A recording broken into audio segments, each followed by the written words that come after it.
Hello world, this is Jeffrey, JGB146 Blake for Hoopa Hideout, coming to you with the deck profile today of one of the newer archetypes that we're seeing from Twilight Masquerade. This is a deck that combines the Ogerpon, the Teal Mask Ogerpon, because it accelerates energy, with the heavy-hitting power of Raging Bolt.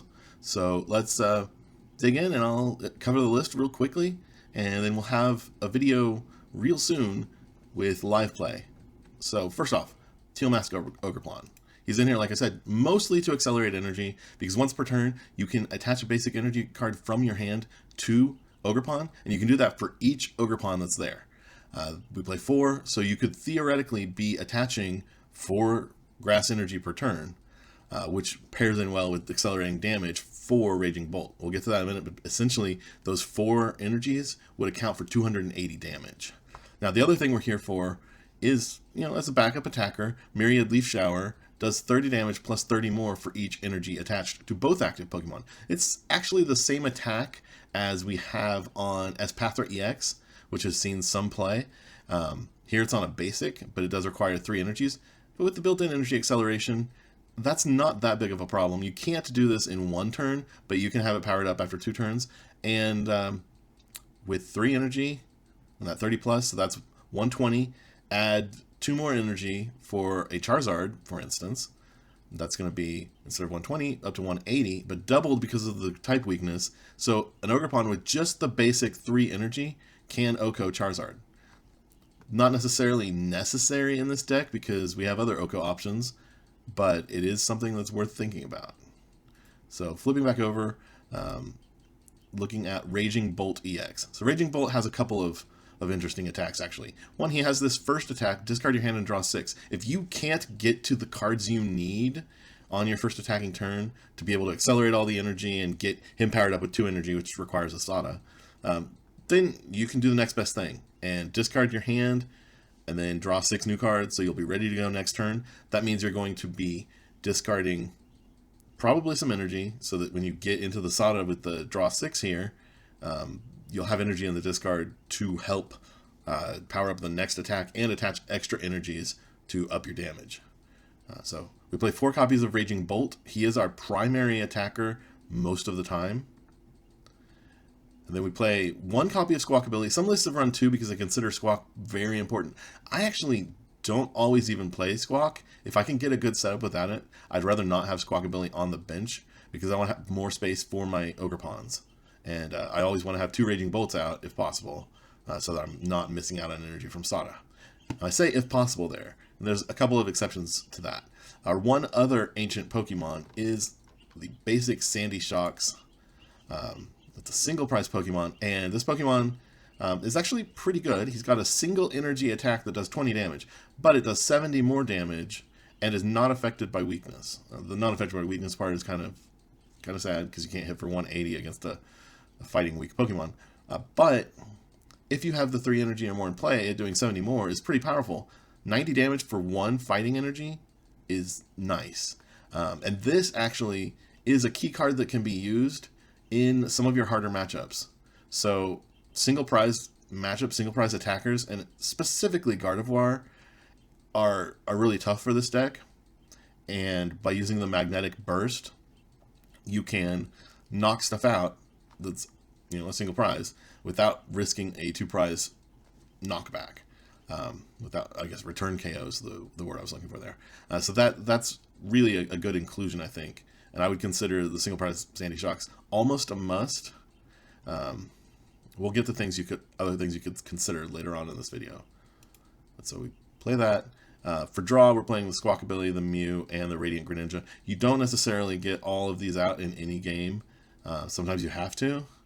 But Mew is kind of the most important draw Pokemon that you can really have, in my opinion, because one of the loss conditions for this deck, and in fact the primary loss condition other than the single prize, messing with your prize trade, is you've used up a bunch of energy getting your first couple knockouts, and then you get Iono down to 2 and don't have a way to draw more cards and can't end up powering up a 3rd attack.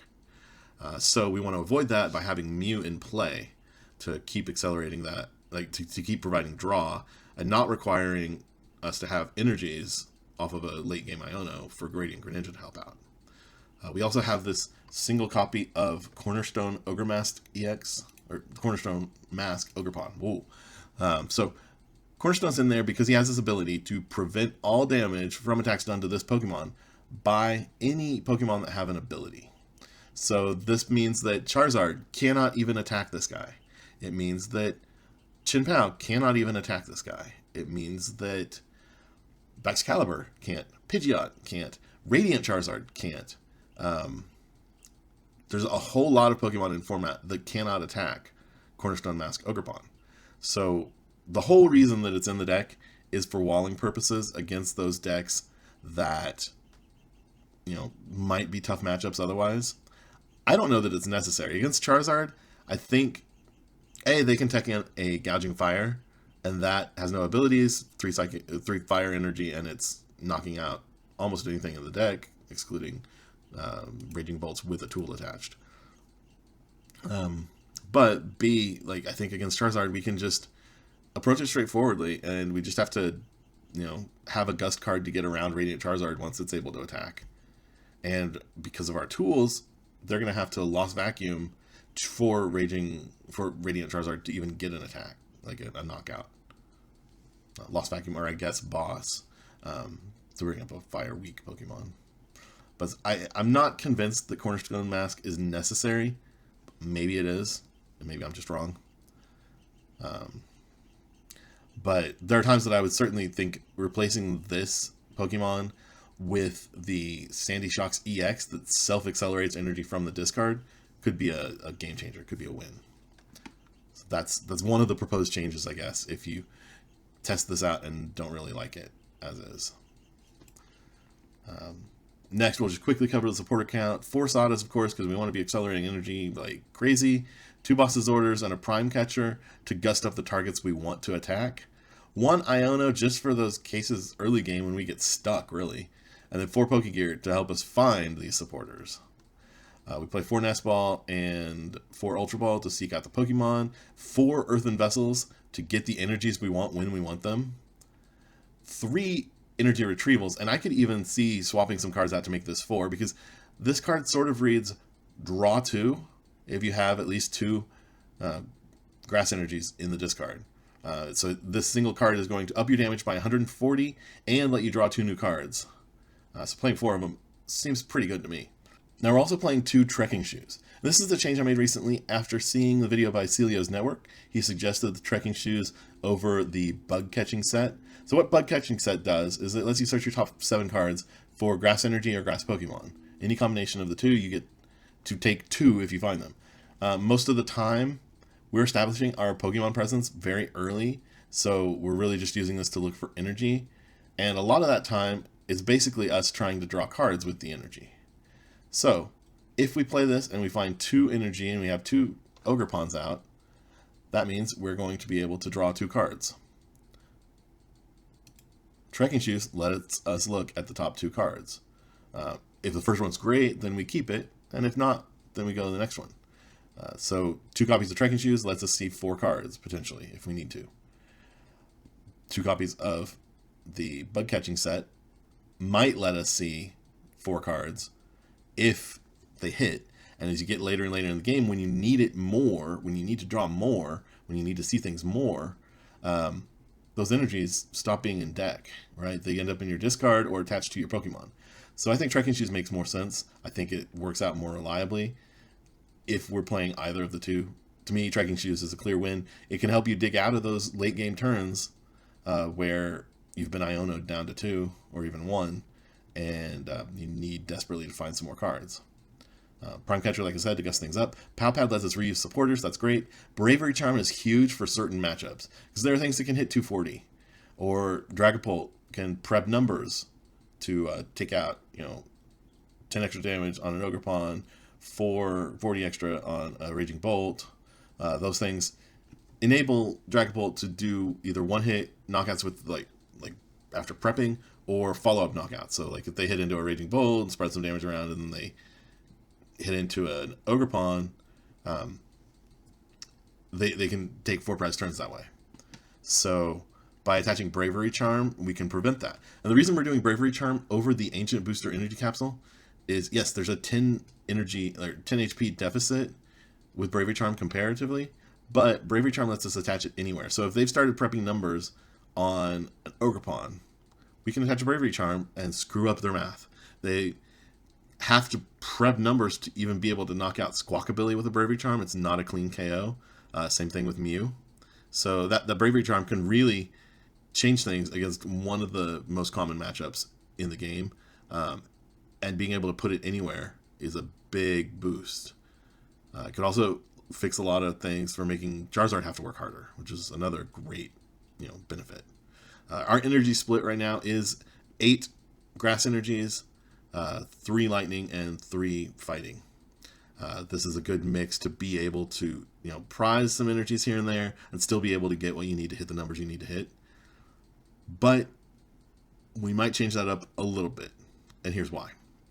I contend, so Raging Bolt does really well in situations where it can go 2-2-2, right? Take the big, it's the big beat stick deck that can take a lot of wins by knocking out 2 prizers. But it starts to struggle against single prize matchups. And I contend that we might be able to improve things in those single prize matchups. Now, maybe it's not worth it, but if we just sub in somewhere a Wellspring Ogerpon with just 1 water energy and maybe a couple of the mask set items that let you switch your Ogerpons out, we can discard the Wellspring early on, accelerate energy to Teal Mask Ogerpon, and prep for a turn where we swap them over and attach a water energy that we got off of Earthen Vessel to then be able to do a 100 damage to the active, knocking out a single prizer, and 120 to the bench, knocking out another single prizer, or doing meaningful damage to a 2 prizer that maybe was a follow-up KO to a Teal Mask attack or a Raging Bolt attack, or something of the like. But I think by doing that, we can unexpectedly start doing better against single prize decks until they catch on. And it's always a game of cat and mouse about making your techs work for the matchups that you're struggling with. So that's one thing I'm thinking about here. Like I said, another energy retrieval would always be great. And the deck functions well as is, especially if we can sub in a Sandy Shocks EX as well. So it depends on what you're struggling with, but if those single prize matchups become a high enough portion of the games you're facing, if you expect to see a high enough portion of those at NAIC, then consider finding room for a small package around using the Wellspring Mask to really help out in those single prize matchups. That's all I got to say about the deck. We will have some videos coming up that do some live play with this. I'm going to do a video that's exclusively this versus Dragapult and show how each deck can function and handle the matchup from both sides. But right now, TCG Live is down for maintenance, so I can't record any of that. So we're going to stop with the deck list today. We'll be back real soon with more on this deck. Thanks for watching. See you next time.